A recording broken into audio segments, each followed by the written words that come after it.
पाटवी गलज्जल प्रवाह पावितस्थले गलेवलम्ब्य लम्बितां भुजङ्गतुङ्गमालिकान्तमड्डमड्डमड्डमन्निनादवड्डमर्वयं चकार चण्डताण्डवं तनोतु नः शिव शिवम्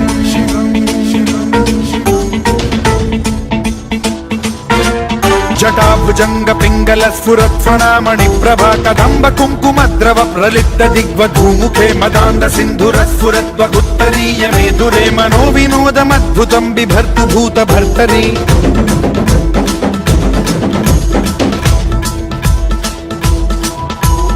ॐ नमः शिवाय।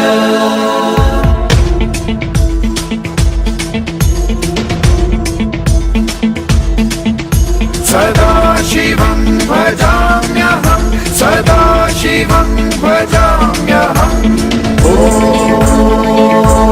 नमः शिवाय। प्रफुल्लनीलपङ्कज प्रपञ्चकालिमप्रभावलम्बिकण्ठकन्दली रुचिप्रबद्धकन्धरं स्मरच्छिदं पुरच्छिदं भवच्छिदं मखच्छिदं गजच्छिदान्धकच्छिदं तमन्तकच्छिदं भजे।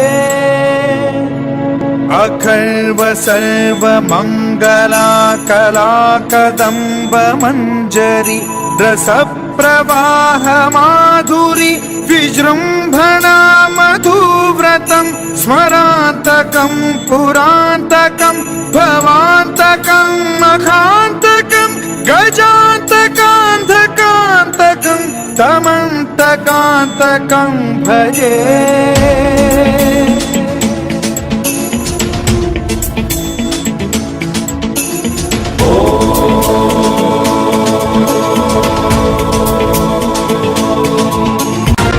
नित्यमेव मुक्तमुत्तमोत्तमं स्तवं पठन् स्मरन् ब्रुवन्नरो विशुद्धिमेति सन्ततं हरे गुरौ सुभक्तिमाशु याति नान्यथा गतिं विमोहनं हि देहिनां सुशङ्करस्य चिन्त विमोहनं हि देहिनां सुशङ्करस्य चिन्त विमोहनं हि देहिनां सुशङ्करस्य चिन्त।